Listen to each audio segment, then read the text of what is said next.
ആ കാര്യത്തിൽ കോൺഗ്രസിനെ അഭിനന്ദിക്കേണ്ടേ മാർക്സിസ്റ്റ് പാർട്ടി? അവർക്ക് ചെയ്യാൻ കഴിയാത്തതാണല്ലോ കോൺഗ്രസ് ചെയ്തത്. ഇവിടെ രാഹുൽ മാങ്കൂട്ടത്തിനെതിരെ ആരോപണം വന്നപ്പോൾ ആദ്യം സസ്പെൻഡ് ചെയ്തു, നിയമസഭാ പാർട്ടിയിൽ നിന്നും പുറത്താക്കി. ഇപ്പോൾ കേസെടുത്തപ്പോൾ സ്വാഭാവികമായും പാർട്ടിയിൽ നിന്ന് പുറത്താക്കി. ഇത് മാർക്സിസ്റ്റ് പാർട്ടിക്ക് ഒരു മാർഗദർശനമാണ്. നമസ്കാരം. വോട്ടുബാധ മലപ്പുറത്താണ്. മുസ്ലിം ലീഗ് സംസ്ഥാന ജനറൽ സെക്രട്ടറി PMA സലാം നമ്മോടൊപ്പം ഉണ്ട്. തെരഞ്ഞെടുപ്പിൻ്റെ തിരക്കുകൾക്കിടയിലാണ്. ഇങ്ങനെ പോകുന്നു. തെരഞ്ഞെടുപ്പ് തിരക്ക് തന്നെയാണ്. പക്ഷേ ഈ തെരഞ്ഞെടുപ്പ് ഞങ്ങളെ സംബന്ധിച്ചിടത്തോളം ഏറെ ആയാസരഹിതമാണ്, ബുദ്ധിമുട്ടില്ല. ഞങ്ങൾ പറയുന്നത് ജനങ്ങൾ അനുഭവിച്ചുകൊണ്ടിരിക്കുന്ന കാര്യങ്ങളാണ്. അതുകൊണ്ട് വളരെ എളുപ്പമാണ്.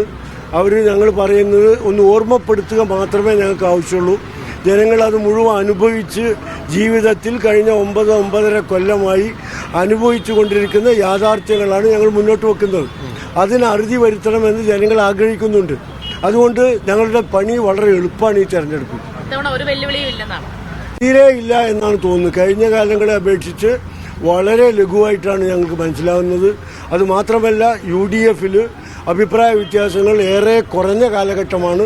നല്ല ഐക്യവും കെട്ടുറപ്പും ഭദ്രതയും മുന്നണിക്കുള്ളിലും പാർട്ടികൾക്കുള്ളിലും ഉണ്ട്. ആ പൊന്മുണ്ടത്തടക്കമുള്ള വിഷയങ്ങൾ ഇപ്പോഴും തീർന്നിട്ടില്ലല്ലോ. അതൊക്കെ വളരെ അപൂർവങ്ങളായ കേരളത്തിൽ 10,000-കണക്കിന് പഞ്ചായത്തുണ്ട്.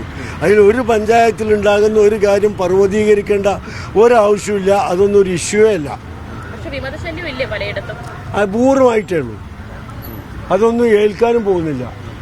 രാഹുൽ മാങ്കൂട്ടത്തിൻ്റെ ഒടുക്കം പുറത്താക്കിയതോടുകൂടി ഒരു ആശ്വാസമായോ ലീഗിന്? ആ കാര്യത്തിൽ കോൺഗ്രസിനെ അഭിനന്ദിക്കേണ്ടേ മാർക്സിസ്റ്റ് പാർട്ടി? അവർക്ക് ചെയ്യാൻ കഴിയാത്തതാണല്ലോ കോൺഗ്രസ് ചെയ്തത്. ഇവിടെ രാഹുൽ മാങ്കൂട്ടത്തിനെതിരെ ആരോപണം വന്നപ്പോൾ ആദ്യം സസ്പെൻഡ് ചെയ്തു, നിയമസഭാ പാർട്ടിയിൽ നിന്നും പുറത്താക്കി.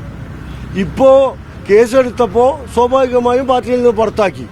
ഇത് മാർക്സിസ്റ്റ് പാർട്ടിക്ക് ഒരു മാർഗദർശനമാണ്. അവർ ചെയ്യേണ്ട കാര്യങ്ങൾ നമ്മുടെ മുമ്പിൽ ഒരുപാട് അനുഭവങ്ങളില്ലേ.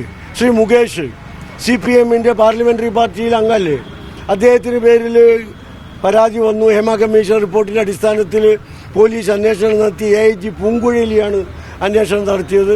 അന്വേഷണ റിപ്പോർട്ട് സമർപ്പിച്ചു. വടക്കാഞ്ചേരി പോലീസിൽ പരാതി ഉണ്ടായിരുന്നു. അവർ കേസ് അന്വേഷണം നടത്തി കുറ്റക്കാരനാണെന്ന് കണ്ടെത്തി ചാർജ് ഷീറ്റ് സമർപ്പിച്ചു വടക്കാഞ്ചേരി പോലീസിൽ.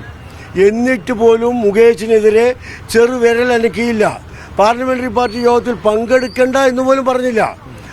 അവരെ വീണ്ടും ചലച്ചിത്ര അക്കാദമി പോലുള്ള കാര്യങ്ങളിൽ എഴുന്നള്ളിച്ചു കൊണ്ടുവന്ന് ആദരിക്കുകയാണ് മാർക്സിസ്റ്റ് പാർട്ടി ചെയ്തത്. മാത്രമല്ല, അന്ന് മാർക്സിസ്റ്റ് പാർട്ടിയുടെ സംസ്ഥാന സെക്രട്ടറി പറഞ്ഞത് കോടതി പ്രതിയാണെന്ന് കണ്ടെത്തിയിട്ടില്ലല്ലോ, എന്നിട്ട് പാർട്ടി തീരുമാനിക്കുന്ന. അതുപോലെ തന്നെ വനിതാ കമ്മീഷൻ്റെ ആദരണീയയായ അധ്യക്ഷ P. സതീദേവി പറഞ്ഞതെന്താ, കോടതിയുടെ വിധി വന്നിട്ട് മാത്രമേ അയാളെ പ്രതി എന്ന് തീരുമാനിക്കാനാവൂ എന്നാണ് പറഞ്ഞത്. അതുപോലെ തന്നെയുള്ള ഒരുപാട് ആളുകൾ, ഗോപി കോട്ടമുറിക്കൽ, ഈ ആരോപണം, ഇതുപോലുള്ള സ്ത്രീപീഡന ആരോപണങ്ങൾ വന്നതിന് ശേഷമാണ് നമ്മളെ ടൂറിസം ഡെവലപ്മെൻറ്റ് ബോർഡിൻ്റെ ചെയർമാനാക്കിയത്. കേരള ബാങ്കിൻ്റെ പ്രസിഡൻ്റാക്കിയത് മറ്റൊരു ആരോപണ വിധേയനാണ്.